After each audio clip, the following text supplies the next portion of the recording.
Ladies and gentlemen, dreamers and doers, seekers of purpose and fulfillment, welcome to Passion on Purpose, the podcast that sets your soul on fire and ignites the spark within you. I'm your host, Steph Hilfer, and I'm beyond thrilled you're here. Passion on Purpose features leaders, experts, and sometimes me on center stage.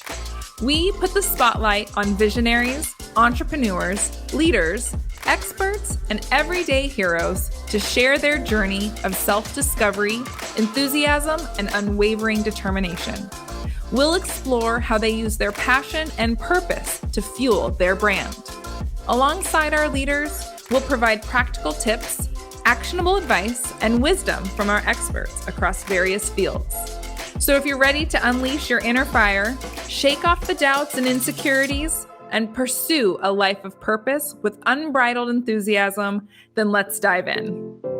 All right, guys, we are back with a very, very, very, very special episode of the Passion on Purpose podcast, and I will share why it's so special here in a second. But this is a special episode in multiple ways. One, it is an expert on center stage episode, so I know you guys love these episodes. I love hearing that you are taking away tips, tricks, tangible, actionable, like I can apply this to my life, business, and world right away type things from these episodes. That's exactly what I wanted to be able to bring you. And trust me when I say, get your pens and papers out. If you're not watching this on YouTube, jump over to YouTube, because if you think I am a fast talker and I throw a lot at you, like you're in for it with our guest today. But let me introduce Josh Elledge. He is the founder of Up My Influence. He is also the catalyst and the absolute man, head honcho, brain support for me getting this show to be anything. So Josh, thank you so much for being here. Steph, it is so wonderful. You know, when you introduce this as a very special episode, I'm feeling like, it's when the sitcom all of a sudden is going to do a real serious one to address something. That is a good call. We're absolutely going to address something because, I'm happy to share just a bit about my background. I've been a syndicated newspaper columnist for 16 years. I've been in the media over 2,500 times as a consumer advocate. So I study and lead on consumer behavior. I want to know what's in the brains of consumers, what affects their buying decisions. And generally, I'm advocating for just being an informed consumer and doing your due diligence and really being a little bit thoughtful about our choices that we make with our money. Well, that bleeds and extends over into the lives of small business founders. If you're a consultant, if you're a coach, agency owner, B2B service provider in some point, it's, at some level, or something adjacent to that.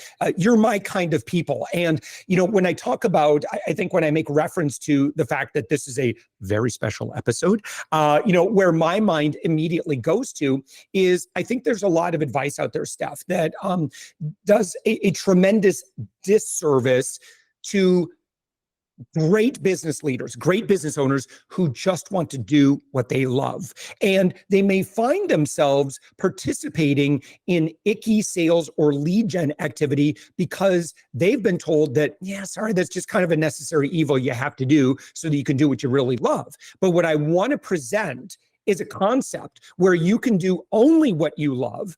And if you typically, if your friends are around you and they can tell you're passionate about what you're doing without you ever having to do any selling, that's what we want to replicate on a daily basis. It should be like that. You should not have to be participating in anything sales and marketing wise that makes you uncomfortable, or most importantly, it's not in alignment with your values. Here's an example. And I'm sorry to let it step. I'm launching right into this. Let's do this. But here's so think about how you and I'm talking very directly to our friend that's listening to us right now. What are some ways that marketers or salespeople approach you in a way that you don't particularly enjoy? That might be, kind of phony, fake messaging and in the DMs, cold email spam, maybe ads that you are just not relevant, but yet they're pitch. Let me ask you, how does that feel to you? And again, I'm talking to our friend that's listening.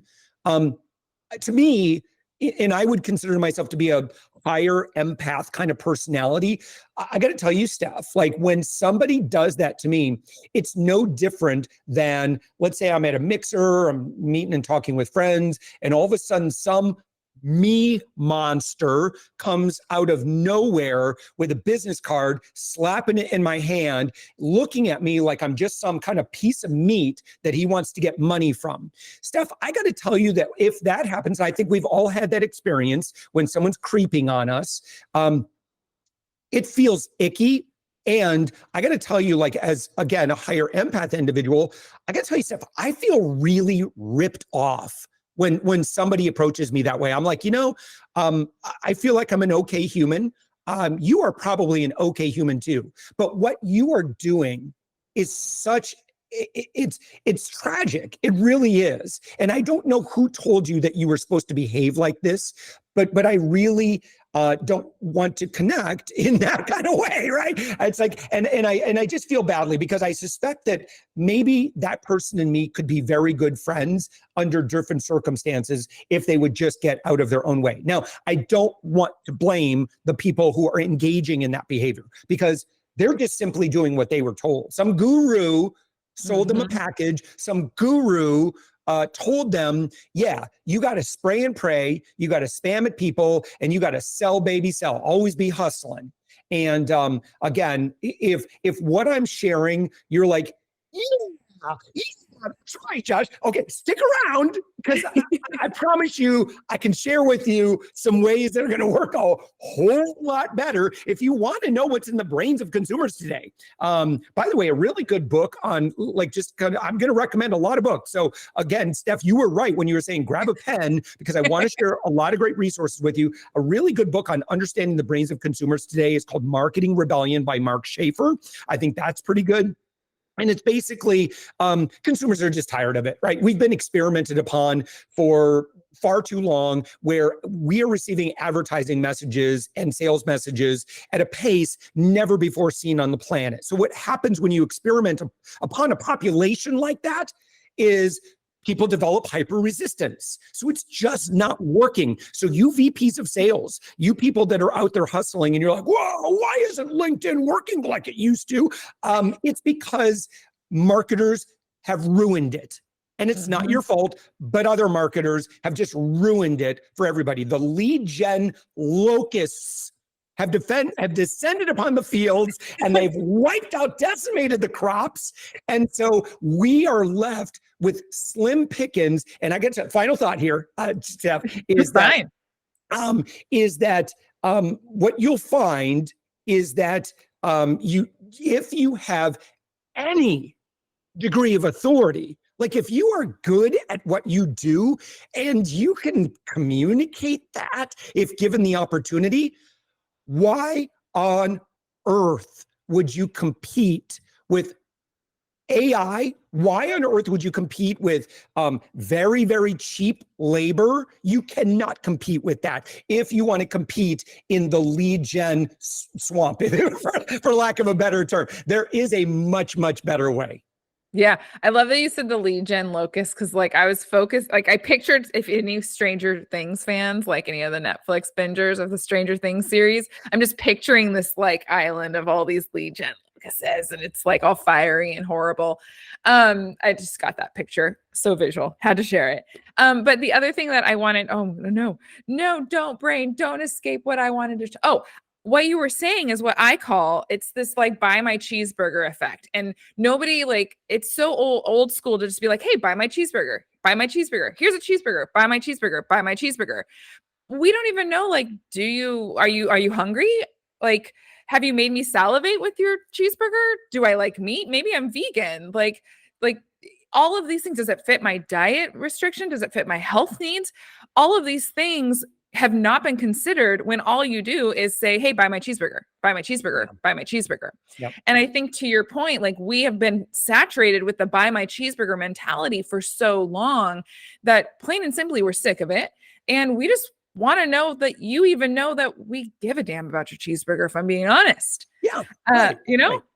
It's, and from my mind, Steph, it's treating people like adults, and it's treating people the way that we would want to be treated, right? People are pretty smart, right? You don't have to worry about convincing people that might be in market to buy your thing. Like, you can focus on that if you want, but honestly, I think the better job to do, and we'll talk about some mechanics of exactly how you can do this.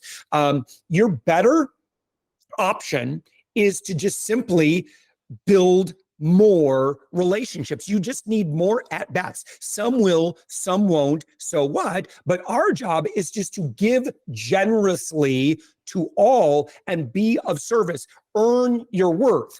Demonstrate your value by giving away and leading in a way that other people don't do. And by the way, this is good news for those people who are resonating with what I'm talking about, because the scammy, spammy amateur marketers are not willing to be not lazy. There's a few triple negatives there.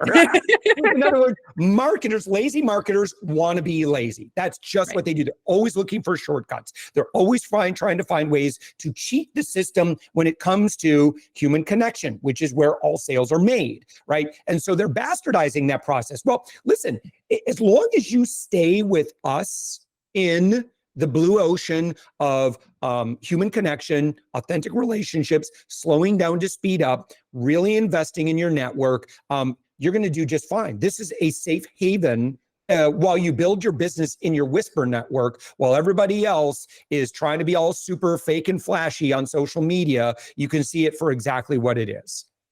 Yeah. And I know that listeners are tuning in. They're like, yes, but I got to make the sale. Yes, but I need more leads. Yes, Ooh. But I need to do this. So I know people are like, okay, I love everything I'm hearing. I want to be able to do this. This feels so much better than what I've been doing. And so I know you have a gajillion points, but we kind of talked off air briefly of like a 1, 2, 3 kind of in your face. We want to go down this path to really highlight some things. So I'm going to let you kind of frame up where we're going, and then let's dive into it. Cause I know, again, you have so much to share. Yeah. So and again, this is to our friend listening, you're going to really want to pay attention to this. Okay.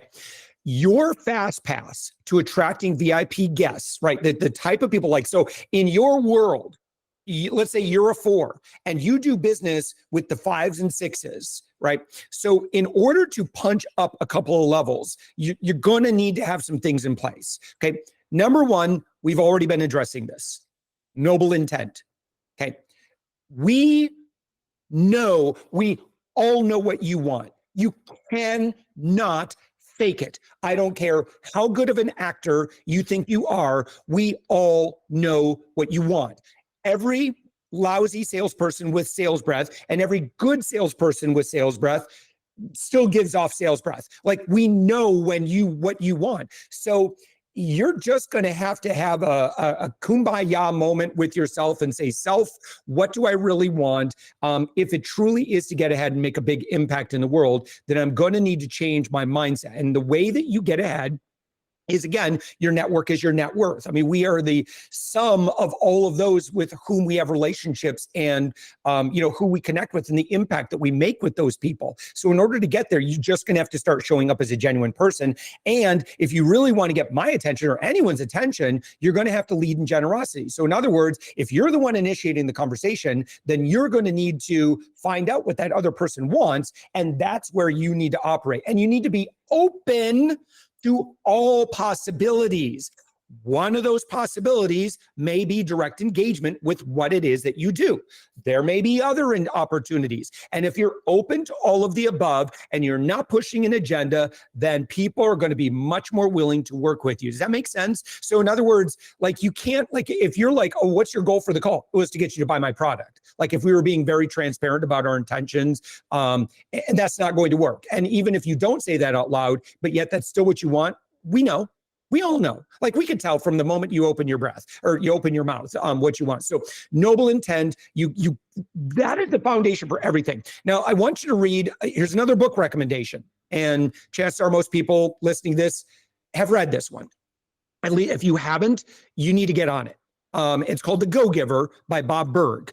If you need to do a little bit of change of heart. Maybe you've drunk a little bit too much Kool-Aid from the broy marketers. You know the conferences I'm talking about. You go there, it's just sell, baby, sell. It's numbers, money, all that sort of thing. Listen, that's one way to build a business. But if that's not jiving with you and you feel a little bit of discomfort, then I'm going to recommend you go in the go-giver direction. You lead in generosity, you earn those relationships. Now, number two, Steph, and this is where I think you and I can have a little bit more of a, like I want to hear from your brilliance on this, is authority.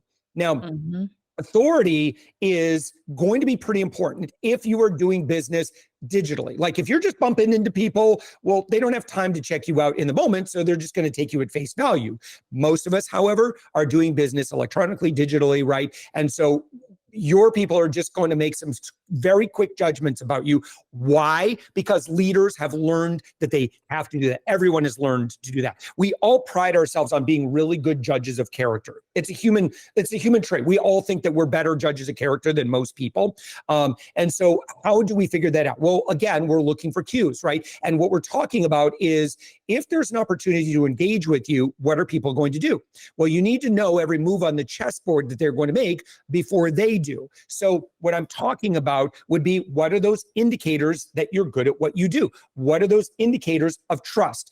What associations do you have? Because if I have a positive association of some luminary, and then I see, oh, well, you've done something with that. Like, I spoke for the Tony Robbins organization. You may or may not like Tony, but you may appreciate, well, a lot of people listen to him and he's got a big thing. So when you hear that I've spoken for the Tony Robbins organization, I was invited to speak to his business mastery audience. It was not on a live stage. It was electronically, it was digitally in a digital summit, but it was amazing. It was an amazing opportunity, and I was quite honored. So when you hear that, that would be an authority through association indicator, right? It's why do people put logos on the front of their site? It's so you can look at that and go, oh, okay, well, if General Motors trusts, so-and-so to do their work, okay, I'm going to give. And so what we're doing is we're putting up green flags as opposed to red flags. And what we want to do is stack the deck with so many green flags that somebody goes, listen, I don't even know what Josh does, but I better pay attention. There's something going on here, and I don't want to miss out. Josh seems like he's pretty well trusted, so I'm going to give him a little bit extra consideration, right? So we're earning attention a few seconds at a time based on all of these green flags. And so that's kind of how I look at authority. And Steph, I'll kind of pass this over to you for your take on this. I used to do a lot more work in kind of authority consulting and like how to communicate that, and my work in like PR and branding and that sort of thing, which I don't do anymore. So, and I'm happy to share kind of what we do today. But, I would say for authority, my opinion is that authority is nothing you're going to fix overnight. Authority is something that for the rest of your life, you're going to work on every single week without fail. Rome wasn't built in a day. You're going to build your authority building brick by brick by brick. So I'm going to recommend you keep teaching. You keep working on your social proof. You keep working on your audience and growing your audience, connecting with your audience, providing more value to your audience. You work on your brand weekly. You just don't ever give up on that. You're always evaluating what you're communicating, how you're communicating it. And you try to find, is that like, Steph, I'm sure you deal with this all the time, right? It's like, we're just going through all of our communication on our cadences. And I'm like, yeah, we don't really use that language anymore. Like, it's just, constantly scanning and you start putting like, you maintain all of your touches, right? And you try to, say, hey, once a quarter, we review all of our main pages on our website to look at the copy and the communication, make sure it's alignment. It's really frustrating. I can tell you this personally, when you find something, it's like, oh, we have not said that for years. Like, it's really frustrating, but yet that's what you've been saying to all of these people that see that. So you, again, just work on your stuff weekly so you don't get blindsided. 4, I'm a big advocate for visibility and PR. And what I mean by that is just getting out there, collaborating, providing value to audiences, continuing to be of service, and keep trying to work your way up. Don't get big dealitis on this. Just start on small stages and earn your way up. right? Don't think you're just going to hire a PR firm and they're going to get you on the Today Show or whatever your thing is, right? You earn your way up. And that's something, again, you're going to do week after week after week. Authority by association. We already talked about number 6. I would say, and this is my hack, and this is going to get into my third area, which we'll talk about in just a second. But I believe that there is so much power from not always needing the limelight or the spotlight shined on you. If you're willing to be the one to shine the spotlight on others and share platform with others, this is the ultimate authority building hack, right? Is who are you able to be of service to and network your way up through generosity, through platform, which again, I've just kind of teased this third element of how we are going to attract VIP connections 100% inbound for the rest of your life. We've been 100% inbound, Steph, at Up My Influence for 4.5 years. So I'm all excited to talk about it, but I want to get your take on authority and branding because that's your specialty. Yeah, I think just the really big thing that I always like to share is when you're talking about reflecting and looking and evolving your brand on a regular basis, a lot of times I have people thinking, oh, I don't really want to rebrand. Oh, that's a whole big thing. And there's this idea that we literally don't even use the word rebrand unless we're truly doing a rebrand, which is very, very, very rare. We use the term brand evolution. And when you think about us as humans, literally our human body, our cellular makeup, our biological identity, what are we doing all day, every day? We are growing. And why in the world would we not expect and want our business to be growing every day? Of course, it's what we want, but yet we let our brand stay stagnant. Our brand should be evolving every single day as much as our cells in our body are and our goals on our financials should be. So if you're thinking, oh, I don't have time, I shouldn't be shape-shifting my brand or changing up my brand. I invested with that brand specialist and I don't want to change it. Trust me, there's nuances to this, but evolving that every day and week and month, to Josh's point, is absolutely what you should be doing. In this fast-paced day of age where we are leaning into brands more than ever to make our buying decisions, it is absolutely imperative that you take what we're learning today and be introspective and be evolving in your brand. So I just wanted to kind of mirror what you said there and put my little I love it. Yeah, Steph, let me ask you too, how important is, that human touch, or to see people, to see faces, to see, I think about, that's what I do, but I may be skewed in so for example, so I've been podcasting for quite a while. I've had, 2,500 episodes of podcasts that I've been at the helm of, and so I interview a lot of great guests, which, by the way, if anyone wants to be a guest on a podcast, I'm always open. And in fact, we've launched over 200 podcasts, which we'll talk about here in just a moment. I know a lot of great podcasts that if you're good at what you do, you've got some decent authority and you got some momentum in terms of business, I can get you on all kinds of stuff. And I don't charge for that. That's not our service. We don't do that. We've launched over 200 podcasts and they're all B2B interview shows. So, so I don't know why I started talking about that. What was I talking about before? Oh, brand, right? We were talking about now it's escaped me. We were talking about authority, and we were talking about brand and how important it is to evolve your brand and just not letting it stay stagnant. And what I was going to share and what you kind of were starting to talk about was, when it comes to this, I love your spin on this because I think there are two trains of thoughts. And so I know we're totally going off the cuff here, but I was just having this conversation with this incredible chemist, and she has a brilliant mind. And she is working on a new retail line. And as a chemist, she's like, I don't want to be the face of my brand. I want to be behind the scenes. I want to be making, doing my formulations and bringing amazing products. I don't want to be the authority. However, she is a brilliant mind. And so her and I were talking about how you can bring your personal self, your authority, and you can still be the face of your brand and be behind the scenes. And so I'm curious, what would you say to someone who's hearing all this and is like, but I don't want to be the face of my brand? Okay. Well, someone's going to need to be, right? Because we don't connect with things. We connect with people, we connect with experiences, or we internalize our own human experience around that. So someone is going to need to be the ambassador of goodwill, right? Because again, what we care about, like when we're looking at a new product, it's like, okay, well, how does this work for humans like me? So at the very least, you're going to need to make your clients the star of the show. But to me, it's always a little suspicious. It's just weird when you're not even willing to share who your leadership team is, or like, why are you hiding? Right. So then my mind immediately goes to, well, who are these folks? Where are they based? Like, why are they hiding out? It's a choice, but I'm telling you, I would really, again, it in our world, we especially work with, again, consultants, coaches, B2B service providers, and agency owners, where the buying decision, if they're selling something fairly high ticket, right? There's no way around that.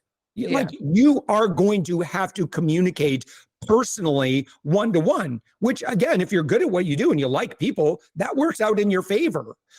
So I would suggest, finding ways you got to get humans in every step of the buying journey or your customer's journey, particularly right at the beginning, because you want people to know we are a community, like, at My Influence, we've launched our podcast leader network. We are a network of people who believe like how I've been talking about. So when you hear what I'm talking about, you're like, oh yeah. And I say, hey, guess what? There's a whole network of us that don't have to worry about where our business comes from because we have it on lock. Yeah. Does that sound enticing? Cool. Come be a part of us. You belong with us. Like, that feels good to hear that exists. We're all looking for community. We're all looking for our tribe. We're all looking to belong. Yeah.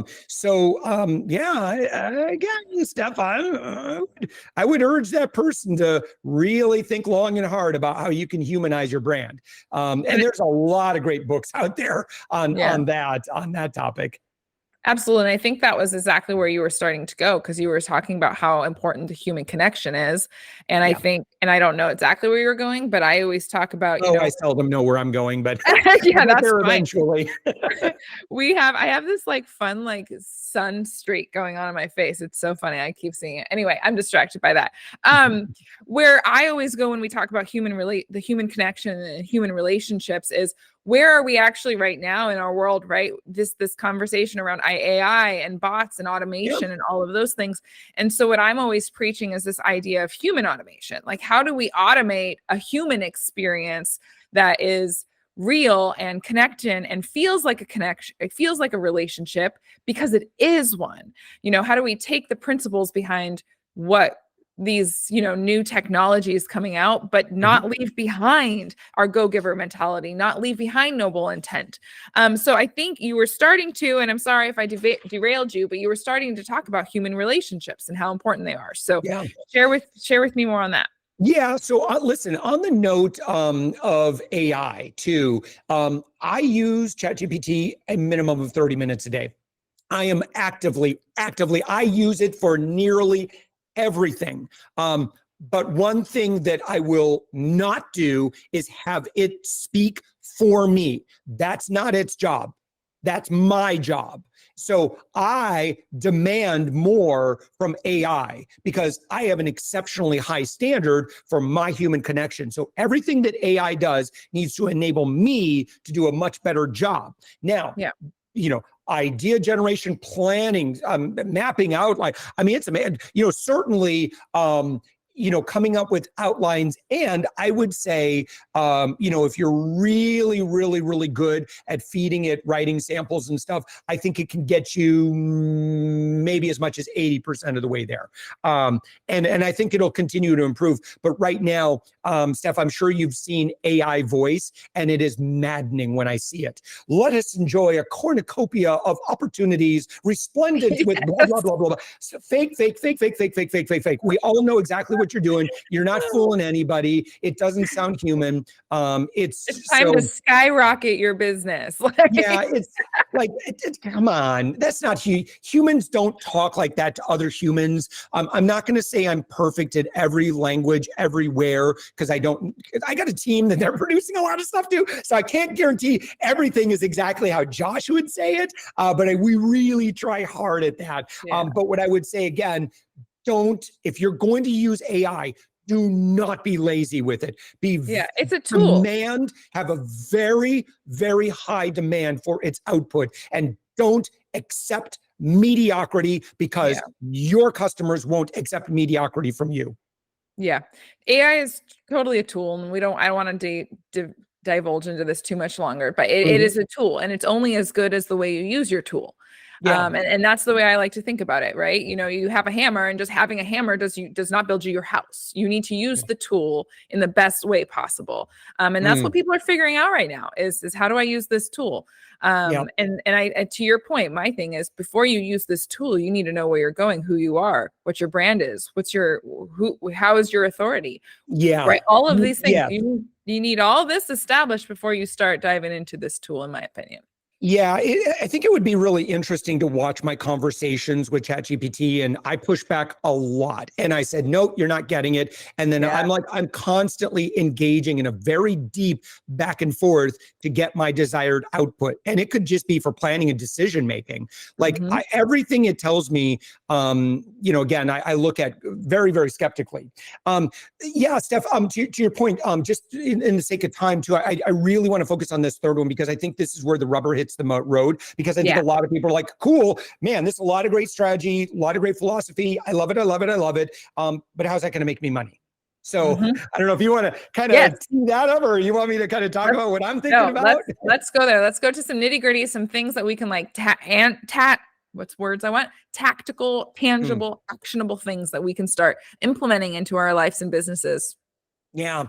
So, okay. So we've talked about noble intent. We've talked about authority. Those are two just foundational things. Again, you don't have to be a big shot in your industry. Everyone starts as a little shot and they work their way up. So again, authority, don't worry too much on that. Just commit to ongoing authority building for the rest of your life. Noble intent, you got to do some soul searching and you got to get there. Otherwise, life is just going to be hard for you today. Okay, so we've already talked that to death. Number 3. We need the practical exercise of generosity. You are going to now need, like, if you want to build, look, again, I've talked about this, right? Your network is your net worth. Who you know is going to make all of the difference in the world. If you're just hiding out behind your computer and you have no relationships, talk about an uphill battle. Yeah. If you can get to a point, let's give you an example. Let's say you're a local realtor and you've got a couple of hundred people in your local market. Then when asked, hey, who do you know that you'd recommend? We're thinking about putting our house on the market. And your name comes up from that army of 200 ambassadors. Steph, I got to tell you, if you're a local realtor, it's pretty much game, set, match for the rest of your life. So your goal should to be getting out of the lead gen, running around, drumming up business kind of stuff. You got to get out of that rat wheel. And you need to start investing in a network of people that know, like, and trust you, that would refer business to you, that want to collaborate with you, that want to partner with you. They may not be in market one day, but a year or two later, they may be in market. You got to build that network. So you're going to have to you're going to have to work on your invitation. What can you use to invite people in? And I like this analogy.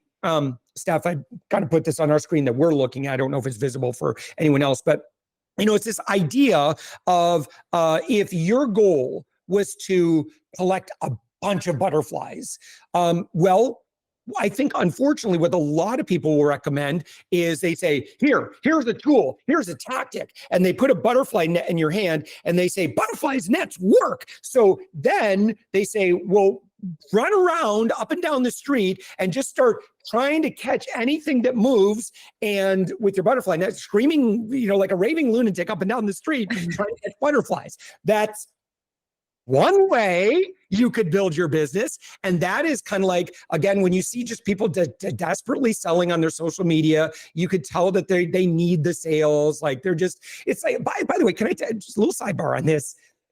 People who sell on very personal social media accounts, like I don't want to badmouth anyone, but it's just, it doesn't work for me. Like that's weird. Like if it's like outright selling, because like I'm friends with family members and neighbors, and I have a lot of friends that are just not business related.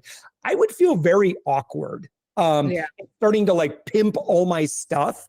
And again, I feel like that's part of like abusing my relationship. Like our email list, like why our email list has a 50% open rate is because I don't sell. I just give value. I connect personally. And so similarly, that's what I'd love to do. Okay. So here's what I'd much rather do. And to our listener that's listening right now, if you are sick of spinning your wheels and not getting traction, again, how would you, if you had some time to do this, say you had 3 to 6 months to do this, how would you, if you wanted to collect a bunch of butterflies, how would you do that?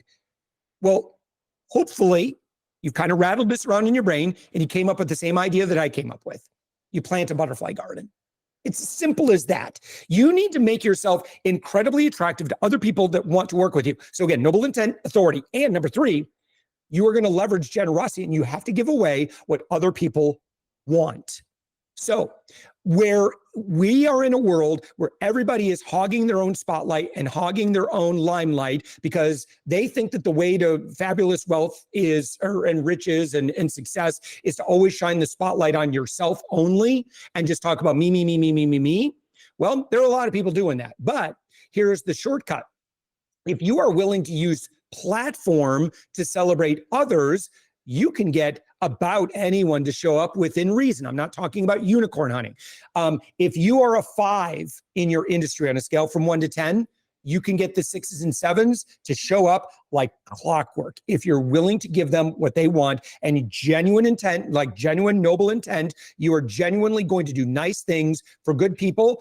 Through your generosity, you can earn association with the 6s and 7s. Now, eventually, what's going to happen, I'll share with you exactly how we do this in just a second. Okay. Eventually, so just for people who are like, but I want the 9s and 10s. No, you're probably not going to get the 9s and 10s today. I'm just going to give you some tough love. They're too busy, right? They've got their own standards of like how and who they have to spend their time with. We all are aware of the law of association. And so don't take it personally. Everyone starts at the beginning. We all earn our way up. But you know what? The 6s and 7s, so I was talking about like podcast guest appearances and PR and that sort of thing, that is going to keep you busy and that's going to keep you moving up. And eventually, you know what's going to happen?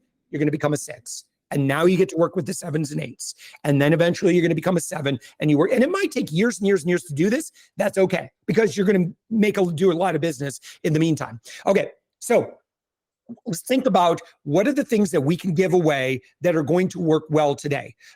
White papers and webinars, maybe not. Maybe not.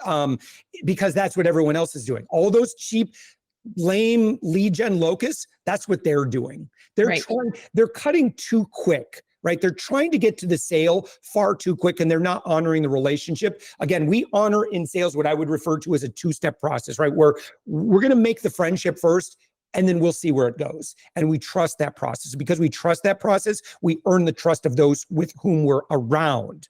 So Steph, we've tested a lot of stuff. And for the past 5 years, we have not seen anything on the planet that comes even anywhere remotely close to the effectiveness of a podcast. And it just is the way that it is. I can't argue with the numbers. Okay. And there's several reasons why podcast guest invites will earn you time with people that you want to earn time with.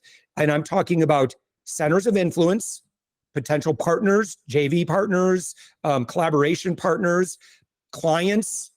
If you want to spend time and start building a lot of relationships with your ideal clients, you can do that. You can earn that relationship and you can build a friendship. And I'll share with you some statistics in just a second about what outcomes are. If you need investors, guess what? Investors are out there. And so let's think about why this works. Okay. Most people who are doing okay in business generally come to a position where they know that it's their job. They have a mandate to evangelize for their point of view or their thought leadership, or certainly at the very least, their company. Like they want to be known for what they're doing.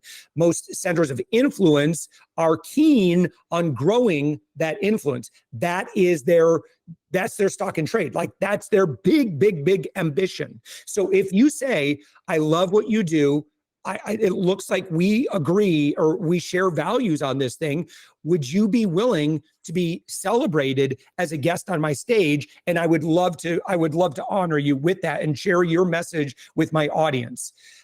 Steph, it's amazing who shows up to an award show when they're being recognized. And it's that very same thing. Again, noble intent. Don't get any funny ideas about the fact that you're just going to pitch this person, because if you do that, not only will people say no, people will hate you if you do that, which is why you don't even get to consider number 3 until you fix 1 and 2.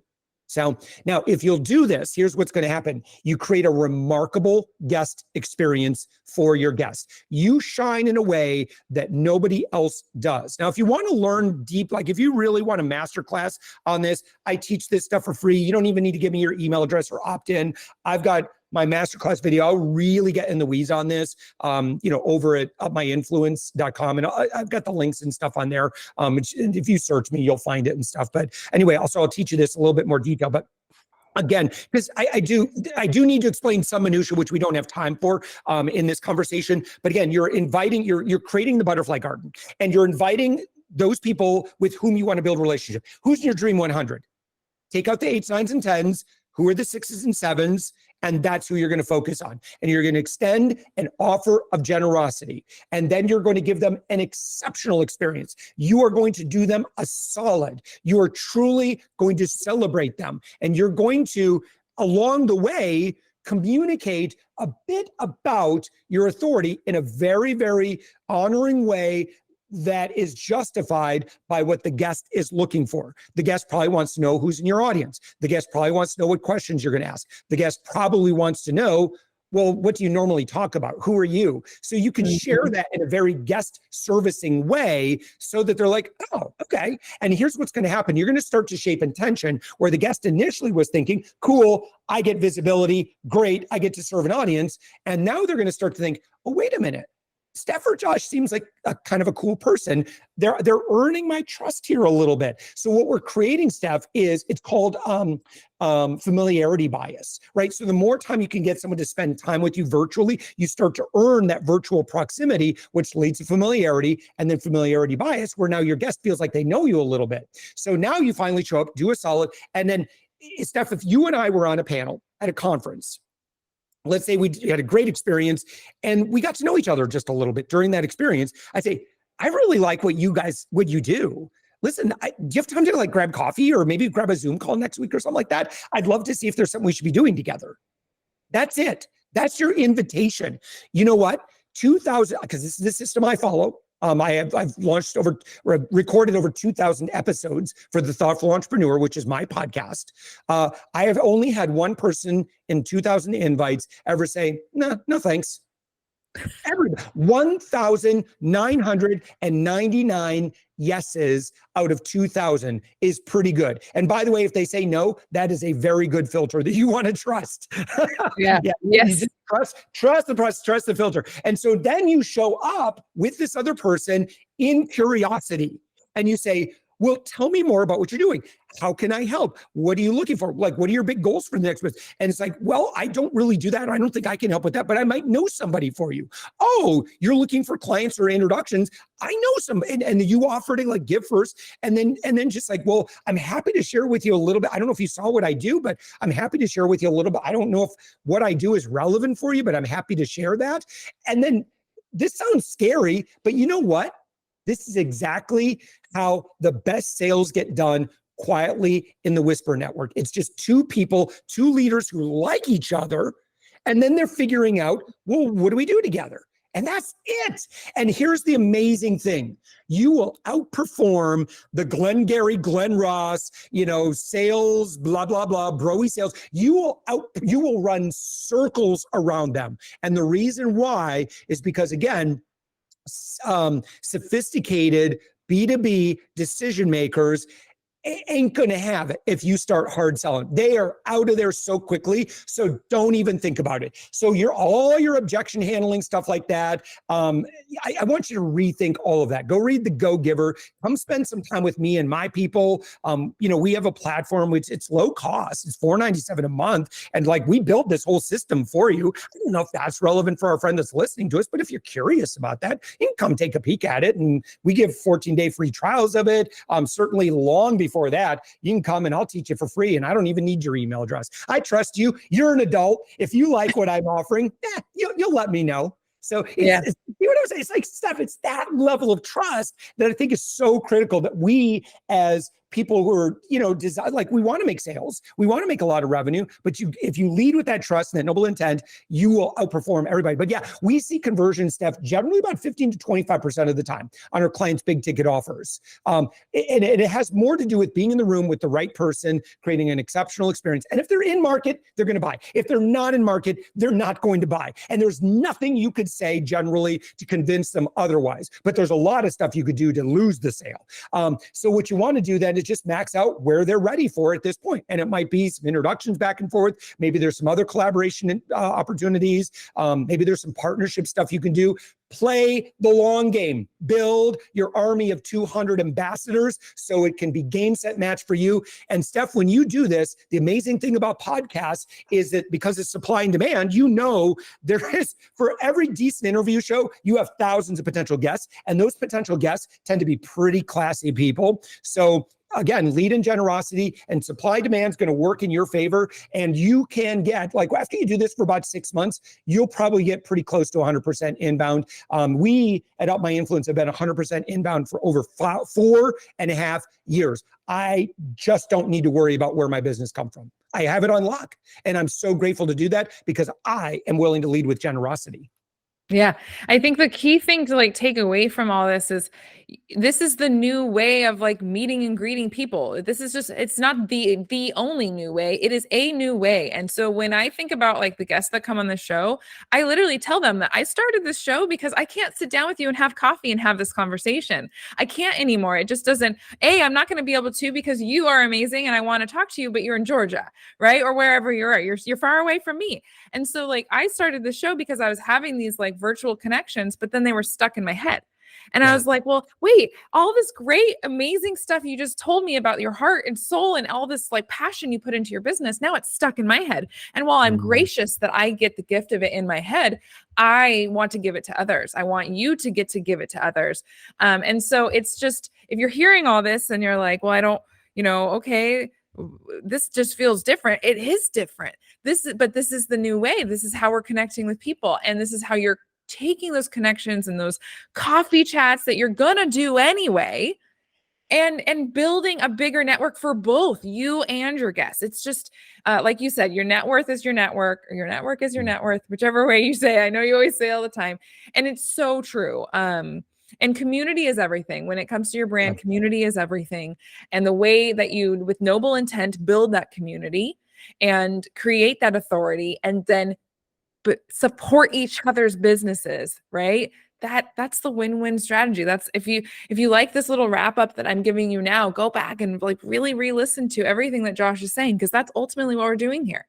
It is just, we're 2024, guys. You got to start looking differently at how you build community and how you build connections and what people are doing, right? What are we doing all day long? We're on this thing, right? What's Apple doing to us? Serving us the latest podcast that we should really listen to. Why are you not taking advantage of that? And if you're here listening to this show, you are a podcast listener or a YouTube viewer, right? So Josh, I appreciate you so much. This was a fire hose of information, as I knew it would be. I know you all listeners can handle it though. I really want to make sure you guys check the show notes if you are interested in what Josh is doing. Josh is how I started the show. Josh was such a catalyst in giving me some really great ideas, feedback, structure. I'll be honest, just straight up, you can do this, Steph. I kind of needed that sometimes. And maybe you guys don't think, wow, really? No, I did. I really kind of needed that. And so his team and him are just ferocious at bringing podcasts to life that give you real intention. And as you guys know, Vim, Vim is all about intention. The first I in Vim is intention. So you better bet your bottom dollar that I was preaching to Josh, yeah, I want to do this, but I got to do it with intention. That was like the very first conversation we had. So I absolutely love everything you brought. Thank you so much. We're going to put upmyinfluence.com in the show notes so you guys can check out A, those free resources that he has, and B, if you are interested in getting into this world and you want to have a chat, I know Josh will get a chat with you. He's so great at being a human and showing up for humans. Josh, any parting words before we wrap? Steph, that was such a beautiful close that you offered. I feel like it would be like painting a mustache on a Picasso at this point. So I'm not going to bother. Listen, again, if you come check me out, you'll see again, I'm going to honor where you are in the relationship. If you're not ready to give me your email address, I don't need it. If you're not ready to give me money, it's okay. Like we're good. Like we got a good roster of clients. We're so honored and delighted to work with.